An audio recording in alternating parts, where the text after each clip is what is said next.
खबरें राजनीति की हो या क्राइम की, हर खबर को पहुंचाएंगे आप तक सबसे पहले, सबसे तेज पछवादून खबर कि जो सनातन बोर्ड बनाने की बात कर रहे हैं आप। बिल्कुल, वक्फ बोर्ड 1995 में आया। वो कल के दिन बोल रहा है ये मंदिर हमारा है, जगह हमारी है, इसके बाद की जमीन है क्या? इसलिए जो है इस वक्फ बोर्ड को समाप्त किया जाए, अन्यथा सनातन बोर्ड भी बनाया जाए, ताकि कल के दिन हम इनके जो मदरसे हैं या इनकी जमीनें हैं उस पर जो है सनातन बोर्ड जो है बता सके कि ये जमीन हमारी है, और वो तब वो हमारे पास आएंगे कि नहीं बाबूजी ये जमीन हमारी है। जैसे वक्फ बोर्ड यदि दावा कर देता है तो उसके पास जाना पड़ता है। क्या लगता है सर, तन से जुदा वाली जो बात है वो यहाँ पर भी कहीं ना कहीं आपको धमकी देकर उसको उकसाने की बात की जा रही है? सर तन से जुदा हो चाहे तन सर से जुदा हो, बात एक ही है। इनके जिहादी मंसूबे आप लोग पूरे देश में जानते हैं। सीरिया से धमकी आ रही है, ईरान से धमकी आ रही है, पाकिस्तान से धमकी आ रही है व्हाट्सएप के माध्यम से। कभी व्हाट्सएप कॉल्स होते हैं, रिकॉर्ड नहीं हो पा रही, लेकिन ऐसा नहीं, हमने भी रिकॉर्ड कर रखी है। उसमें जो है क्या नाम उसका, विकास नगर क्षेत्र से जो है लोग गलत आईडी बना के, हिमाचल से गलत आईडी बना के तब धमकियां दे रहे हैं मेल के माध्यम से। इन धमकियों से डरने वाले नहीं है। 1,96,85,58,124 वर्ष पूर्व का सृष्टि से सनातन है। हम लोगों को डरने की आवश्यकता नहीं है। एक बार जाएंगे फिर आएंगे, क्योंकि आत्मा जड़ हमारे विनाशी है, शरीर तो नासोर है। आज चला जाएगा फिर दोबारा आएगा। जाने से रोक दिया गया, किस तरह से आप? पछवादून क्षेत्र में लव जिहाद और लैंड जिहाद का मुद्दा थमने का नाम नहीं है। हम आपको बता दें कि जहां परोला में एक घटना से पूरा जो प्रदेश है वो हिला हुआ है, और उसी को लेकर आज महापंचायत होनी थी, और उसके लिए राकेश उत्तराखंडी यहाँ से निकले थे, उनको लेकिन पुलिस ने बीच में रोक दिया। राकेश जी, आप महापंचायत में जाते, क्या है पूरा मामला, पहले हम ये जानने की कोशिश। ऐसा है, उत्तराखंड को कुछ कट्टरपंथियों ने कलंकित कर दिया है और अपने गलत मंसूबों से हिंदुत्व को नुकसान पहुंचा रहे हैं, पहाड़ियत को नुकसान, उत्तराखंडियत को नुकसान पहुंचा रहे हैं। इसी के सापेक्ष हम लोगों ने पुरोला में 15 जून को महापंचायत का ऐलान किया था। वो महापंचायत होनी थी जिसमें लाखों लोग शामिल होने थे, लेकिन महापंचायत नहीं हो पाई, जिसके कारण जो है पुलिस ने रोक दिया। आज कल से हम नज़रबंद है, और आज घर से हमें गिरफ्तार करने लगे। गिरफ्तार एक बार नहीं 100 बार होंगे, लेकिन उत्तराखंड के आबरू को, संस्कृति को, आस्था को ठेस नहीं पहुंचने देंगे, और पूरे उत्तराखंड से इन जिहादियों को खदेड़ कर रहेंगे। क्या रीजन है जो महापंचायत को रोकने का प्रयास किया जा रहा है?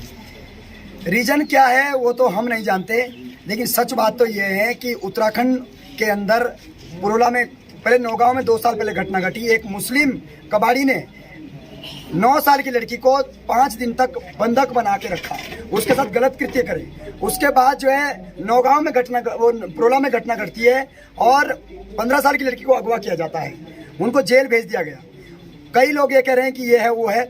उसके बाद जो है चक्राता में बाकायदा 15 साल की लड़की हम लोगों ने 2:30 बजे रात को बचाई। फिर उसके बाद 3 बजे रात को 2 लड़कियां हम लोगों ने आराकोट से बचाई। तो जगह जगह जो है ऐसी जघन्य अपराध हो रहे हैं। छोटी छोटी लड़कियों को बहला फुसला गेम जिहाद, लव जिहाद के तहत फंसा रहे हैं, जिसके तहत महापंचायत का आयोजन होना था। और महापंचायत हमारे समाज का एक हिस्सा है, महापंचायत हमारे लोगों का एक हिस्सा है। वो तब पुरातन से हैं, जब पुलिस भी नहीं थी, प्रशासन भी नहीं था, तब से पंचायतें होती है। और इस पंचायत को रोकना शासन प्रशासन के बस की बात नहीं है, क्योंकि ये हमारा अपना मामला है। हम किसी जाति, धर्म या हिंसा का समर्थन नहीं करते, लेकिन महापंचायत को रोकना गलत है। ये यहाँ पे विचार होता है, ये कोई किसी धर्म के विरुद्ध हम लोग जहर नहीं उगल रहे हैं, ना कोई बोले। हम अपने लोगों को समझा रहे हैं। महापंचायत के मुद्दे 5 मुद्दे थे। गो हत्या पर फांसी की सजा का प्रावधान हो, लव जिहाद पर फांसी का सजा का प्रावधान हो, उत्तराखंड को पर्यटन नहीं तीर्थाटन बनाइए, 4 धाम मार्ग से मांस मदिरा की दुकान को हटाइए, क्योंकि 4 धाम के बड़कोट एक जगह पड़ती है, वहाँ हलाल की दुकान खोली भी है। तो इस तरीके से, और उत्तराखंड में एंट्री पास की व्यवस्था हो, जो कोई भी आ रहा है तो यहाँ पे आए और वो बताएं कि मैं किसके लिए आ रहा हूँ। ये नहीं कि बाबा जी का लंगर है, कोई भी आ रहा है और यहाँ बस जा रहा है। और उत्तराखंड में भू कानून लागू हो, ये इस पे ही महापंचायत थी। और मैं समस्त उत्तराखंड वासियों से भी निवेदन करता हूँ, जगह जगह नुक्कड़ सभा करें, जगह जगह महापंचायत करें, और अपने लोगों को जगाएं। किसी भी धर्म के बारे में गलत टिप्पणी ना करें, लेकिन अपने लोगों को जगाकर हम पूरे उत्तराखंड से जिहाद मुक्त करेंगे, और उत्तराखंड से जिन जिन जिहादियों को दुकान दी है वो सारी खाली करके रहेंगे, तब हम सुकून से रहेंगे। सुनने में ये भी आया था कि पुरोला में जगह जगह पोस्टर बैनर लगाए गए थे कि जो भी मुस्लिम लोग हैं वहाँ पर वो दुकान खाली करके चले जाए, अपने प्रतिष्ठान भी खाली करके चले जाए, नहीं तो वहाँ पर फिर उनको रहने नहीं दिया जाए। सबसे पहले मीडिया के माध्यम से कह देना चाहता हूँ कि वो मुस्लिमों के लिए नहीं था, मुस्लिमों के लिए नहीं था। मैं प्रशासन को भी कहना चाहता हूँ, वो लव जिहादियों के लिए है। लव प्यार जिहाद क्या, ये किसी इसलिए लव जिहादियों के लिए लिखा हुआ है बाकायदा उसमें लव जिहादियों के लिए। कुछ लोग इसको आग देने के लिए मुस्लिम का नाम जोड़ रहे हैं, जो कि गलत है। इसलिए और दुकानें खाली करनी है। उत्तराखंड में दुकानें एक जगह नहीं, पूरे दुकान उत्तराखंड से खाली होनी है। किराएदार हमारे हैं, मकान हमारा, प्रॉपर्टी हमारी, जमीन हमारा, दादा पर हम किसको रखना है किसको नहीं, हमारा अधिकार है। इसको पलायन नहीं कह सकते। आज नहीं, बार बार खदेड़ने का काम करेंगे, गलत काम करोगे। अच्छा एक बात बताऊं मैं आपको, अब इन सब बातों से हटके मैं एक धार्मिक पे आता हूँ। TV100 और पचवदून के माध्यम से मैं कुछ कहना चाहता हूँ। नौगांव में घटना घटी, कौन सा मुस्लिम व्यक्ति पुरोला का व्यापारी खड़ा हुआ? नौगांव में पुरोला में घटना हुई, कौन सा मुस्लिम व्यापारी खड़ा हुआ? चक्रता में घटना हुई, परारकोट। इनका मौन संरक्षण ही जिहाद है, यही जिहाद है। और इसीलिए इनको खदेड़ा जा रहा है, इसीलिए लोग दुकानें खाली करवा रहे हैं। और मैं कहता हूँ बार बार दुकानें खाली करवाएं, इनको संरक्षण ना दें। और संरक्षण देगा तो फिर कोई माँ बहन बेटी जो है कुछ ली जाएगी। विकास नगर की दुकानों को लेकर भी जो विधायक चौहान उन्होंने भी कहा था कि यहाँ पर जो बहुत महंगी दुकानें उन्होंने ले रखी हैं और वो दुकानें यहाँ पर चल रही हैं। अब मैं आपको बताता हूँ, 10 रुपए की सेल है, शाम को 100 रुपए की बिक्री होती है, 200 रुपए की, यानी कि 6000 महीने की बिक्री होती है। 3 हिंदू लड़कियां बिठा रखी है और 3 मुस्लिम लड़के। किराया अलग 40,000 रुपए, उनकी सैलरी अलग, और जो सामान की तो ये कुल 1.5-2 लाख रुपए इसकी वो आती है, मतलब कॉस्ट आती है महीने का। और ये जो है हमारे 5,000 रुपये महीना, ये पैसा कहाँ से आ रहा है? पैसा जिहाद का। और इसके पीछे बहुत बड़ी ताकतें हैं, समझनी पड़ेगी। हिंदू नाई की दुकान बंद करके 5,000 रुपये दुकान किराए पे थी, उसने बोला बाबूजी मैं 10,000 रुपये किराया दूंगा, और उसको दे दी। हमारी हिंदू नाई की दुकानें कम हो गई। इसलिए समझना होगा, इनके जिहादी मंसूबों को समझना होगा। और फिर एक आपको बात बताता हूँ, विकास नगर के अंदर सब ठीक ठाक नहीं चल रहा है। विधायक जी का कहना बिल्कुल ठीक है, और समय कैसे रहते हुए नहीं चाहते तो आने वाले समय खतरनाक साबित हो जाए। मैं उन विकास नगर के व्यापारियों से भी निवेदन करता हूं जिन्होंने मुस्लिमों को दुकानें दी, उनको धर्म से कोई मतलब नहीं है। वो तो सिर्फ अपने, उनका बहन बेटी की इज्जत से कोई मतलब नहीं है। वो इसलिए दुकानें उन्होंने दी है मुस्लिमों को कि वो पैसा आ रहा है, पैसा सब कुछ है। लेकिन जिस दिन कश्मीर की समस्या उनके साथ होगी, उस दिन उनको पता चलेगा कि किराया सब कुछ है। कश्मीर में उनका बंगले थे, मकान था, गाड़ी था, घोड़ा था, पैसा था, रातों रात भगा दिया गया। इसलिए समय के साथ जाग जाइए, पैसा सब कुछ नहीं है। धर्म भी कोई चीज होती है, परिवार भी कोई चीज होती है, बहन बेटी माँ कोई चीज होती है। इसलिए समय के साथ जाग जाइए।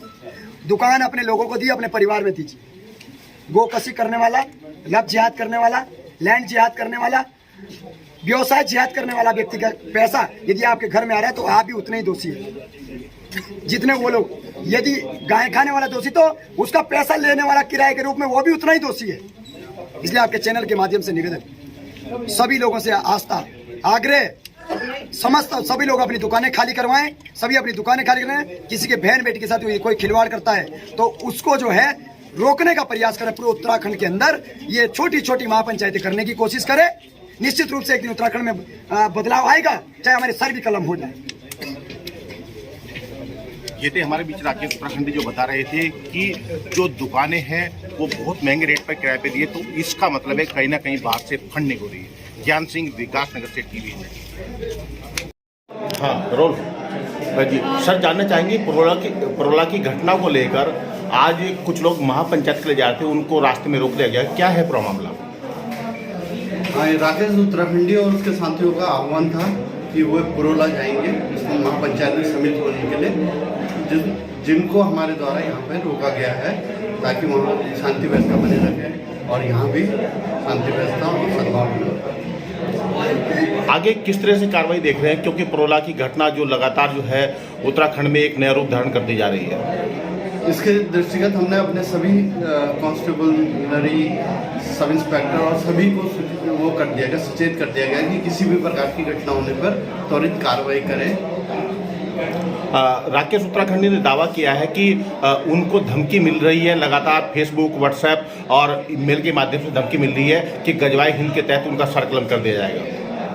उनके द्वारा अभी हमारे समक्ष कोई भी लिखित सूचना नहीं दी गई। यदि वो लिखित सूचना देते तो हम उसमें त्वरित कार्रवाई करेंगे।